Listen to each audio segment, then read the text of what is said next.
Hello and welcome to another Quickcrop gardening video. Well, today we're going to be planting some hybrid berries, and in particular we're looking at Tayberries. Now, hybrid berries, there's a broad range. They include Tayberries, Loganberries, Tummelberries, Boysenberries. There's a whole lot of them, but they're all planted in exactly the same way and will use the same crop supports. Now, we're filming today in my nearly completed fruit cage, which is going to be covered in a net in the next couple of weeks, which is going to protect all my lovely fruit from birds, but I'm going to show you all that in a separate video. So what are hybrid berries? Well, they're a cross between a raspberry and a blackberry. They're really vigorous growers, just like a blackberry bramble, but they tend to be a sharper, more tangy taste than a raspberry and are often bigger and more juicy. What's not to like? Now, hybrid berries are very easy to grow, but you will need to build some support wires for them, whether you grow them along a wall, on a trellis, or, as in this case, a freestanding structure.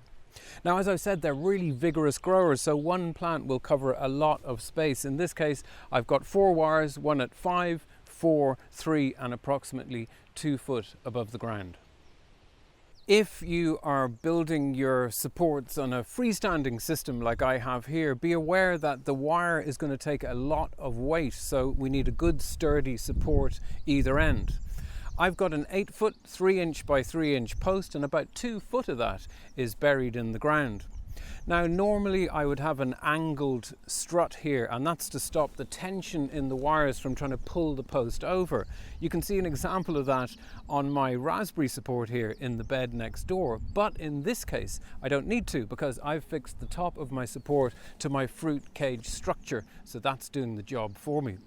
Now, while we're down this end, we might as well look at these tensioners here, and that's how I get these wires nice and tight like that. And I've left the top one free on purpose so that we can just go and do that, and I'll show you how it's fixed on.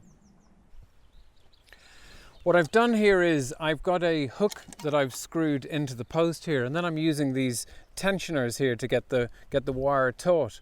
Now, how they work is we have a threaded bar here with a hook on one end and an eye on the other, and that screws in and out of this section. What we want to do to get our wire on is have it at its widest possible setting, so we have no space in the middle here.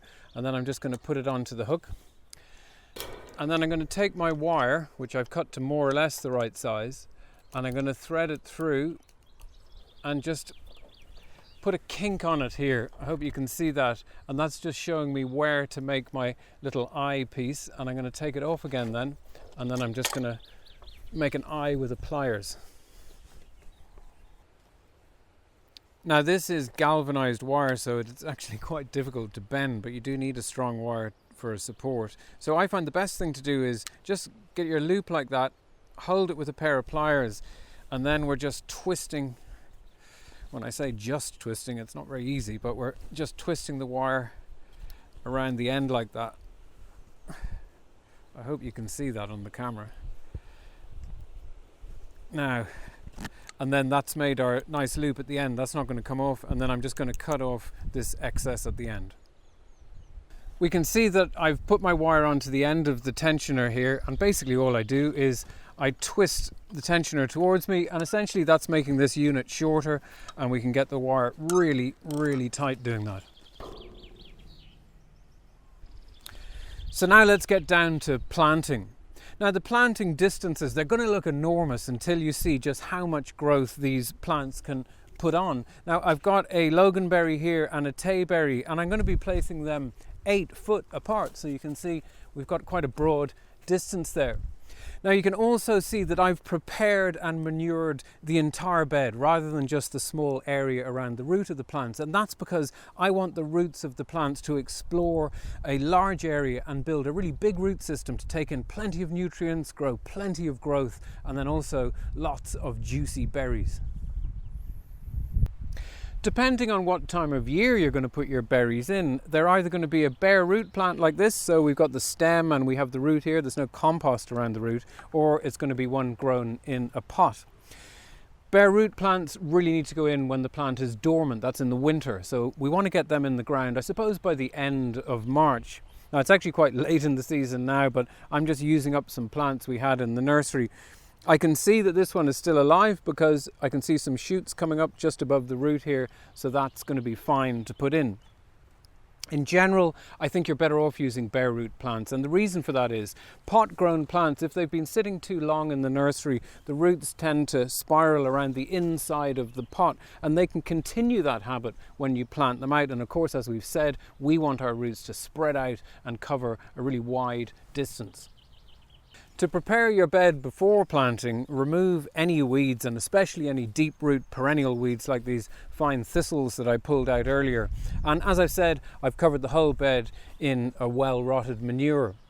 Now, the size of the planting hole is going to be dictated by the pot or the bare root that you're planting. In the case of a pot, I would make my hole about 3 times the size of the pot, and in the case of a bare root, it needs to be at least twice the length of the longest root. So in this case, I'm going to be digging a hole about 50 centimeters across. Now, I don't want to over-fertilize the area around the planting hole because then the roots will be reluctant to leave, but I'm just giving maybe a handful of this bloodfish and bone and mixing it in, and that's because it gives a nice bit of phosphorus, which is going to give my roots a head start. I'm also going to put some of this mycorrhizal fungi into the planting hole. Now, what does the fungi do? Well, essentially it establishes this network of filaments, I suppose a bit like a root system, and that links in with the roots of your fruit plant. The fungi will carry nutrients and water to your fruit, and your fruit plant in return will secrete sugars from the roots to feed the fungi. It really is a fantastic system, and it's mutually beneficial, of course. The fungi benefits and so does your plant. I'm going to add the fungi to the base of the planting hole so that the granules are in contact with the roots. I'm adding about 2 scoops per plant, which is about 20 ml.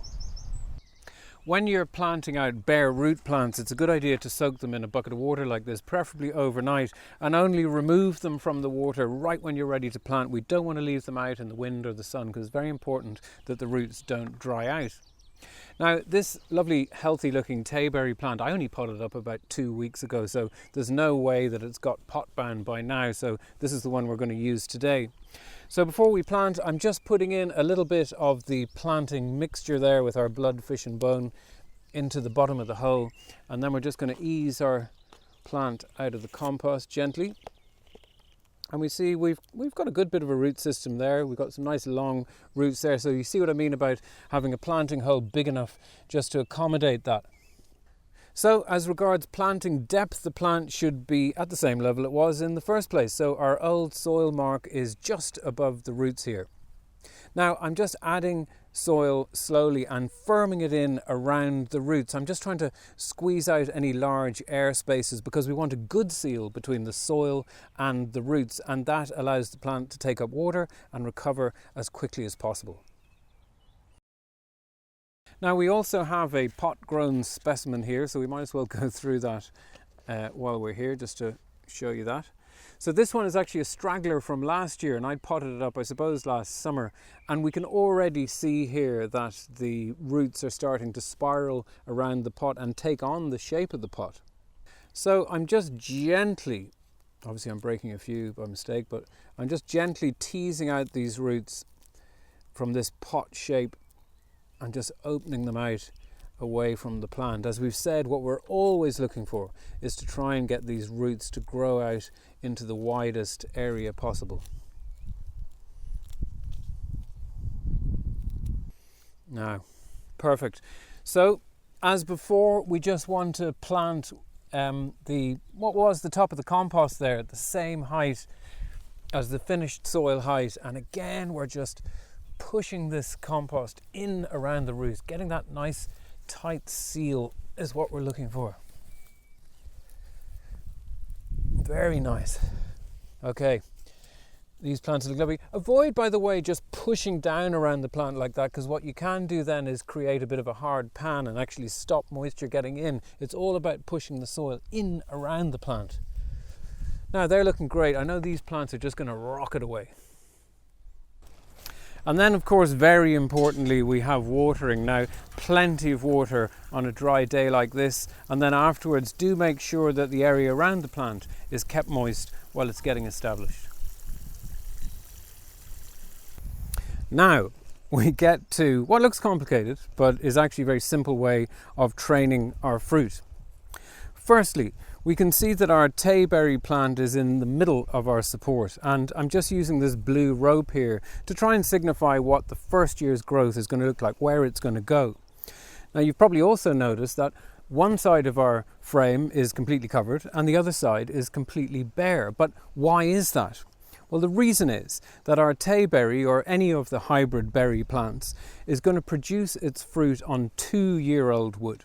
So it's now year 1, we've just planted. We're going to be training our canes up onto the wires, just like our rope here, and covering this side. But we won't get any fruit because, of course, it's only 1-year-old wood. Next year, all this is going to fruit, but after it fruits, it's going to die back and it'll need to be replaced by new growth. Now, while this is fruiting next year, we're going to be training all next year's growth up onto the left-hand side of the frame. So we're just alternating from one side to the other. You always have one side fruiting and one side being trained. Now, I do have some plants up in my vegetable garden, which are a very good example of probably how not to train fruit, but we're going to go and have a look at them anyway.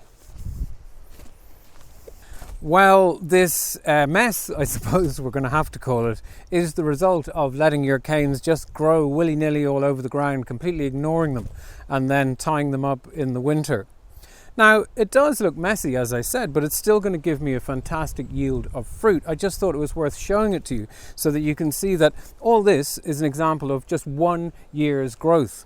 And if you come down and look at the bottom here, we can see this soft green growth here. This is all coming up this year. It's going to be 1-year-old growth, and that, of course, is going to have to be trained onto our wires and will produce fruit the following year.